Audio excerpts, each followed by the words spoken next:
Bayangkan, kamu bangun di pagi hari, tapi dunia di luar jendela terasa berbeda. Tidak ada suara mesin kendaraan, lampu jalan mati total, dan internet pun hilang. Bukan karena kiamat, tapi karena satu hal sederhana. Kita kehabisan bahan bakar. Secara fisika, energi fosil yang selama ini menggerakkan peradaban kita mempunyai masa kadaluarsa. Di Indonesia, konsumsi energi kita masih sangat didominasi oleh bahan bakar tak terbarukan, seperti minyak bumi sebesar 52,50%, gas bumi 21,52%, dan batu bara 19,04%. Masalahnya, cadangan minyak bumi kita diperkirakan hanya tersisa 100 juta barel. Dengan ketergantungan setinggi ini dan cadangan yang terus menipis, muncul satu pertanyaan besar, seberapa lama lagikah kita dapat bertahan?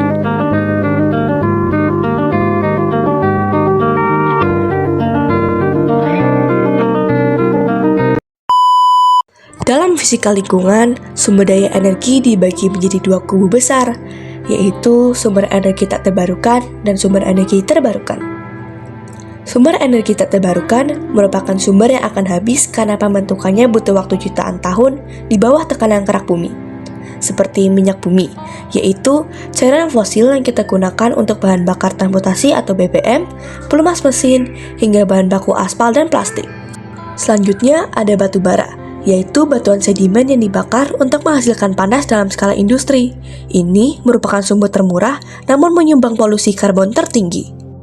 Lalu ada gas bumi, yaitu gas alam yang lebih bersih emisinya dibanding batu bara, biasanya digunakan untuk membangkit listrik tenaga gas atau PLTG. Yang terakhir ada nuklir, yaitu energi dari reaksi pembelahan inti atom uranium atau fisi.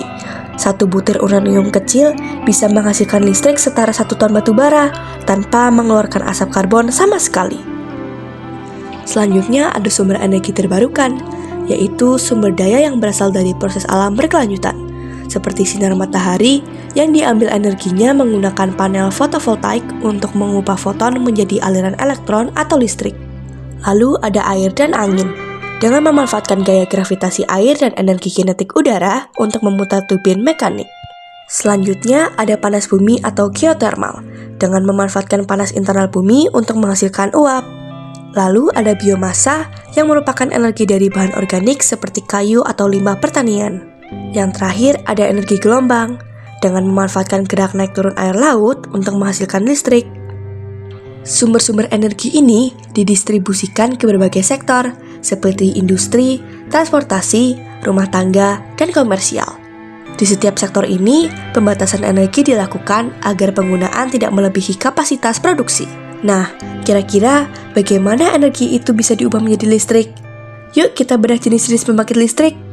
Yang pertama, ada pembangkit listrik tenaga air atau PLTA, dengan memanfaatkan air bendungan yang jatuh memutar turbin.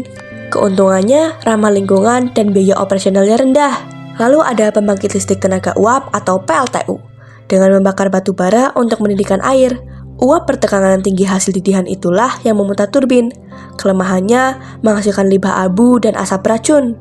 Selanjutnya ada pembangkit listrik tenaga gas atau PLTG, memakai pembakaran gas alam langsung untuk memutar turbin gas.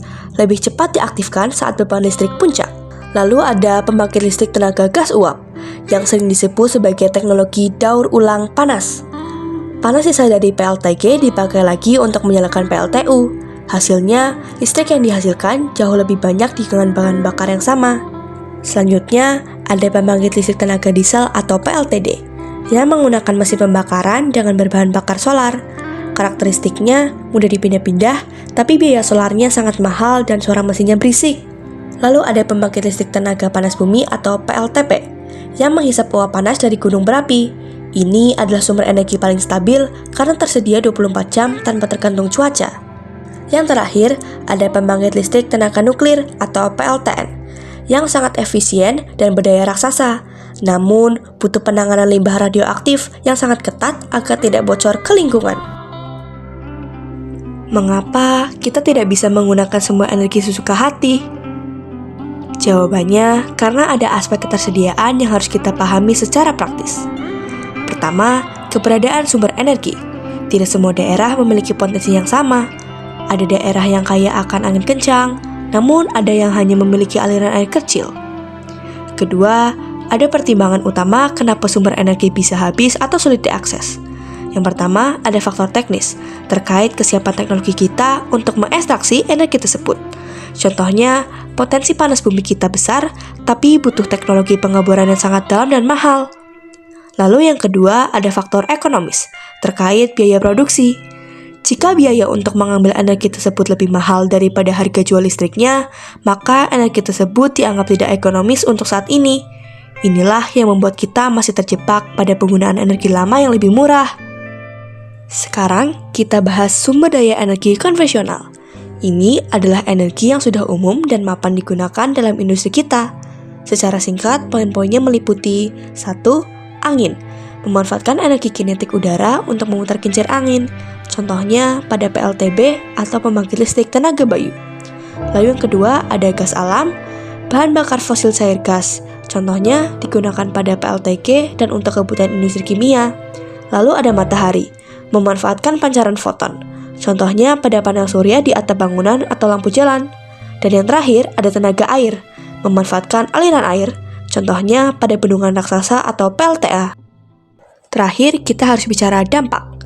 Fisika memperingatkan kita tentang 1. Hujan asam. Gas sulfur hasil pembakaran batu bara bereaksi dengan uap air di awan membentuk asam sulfat.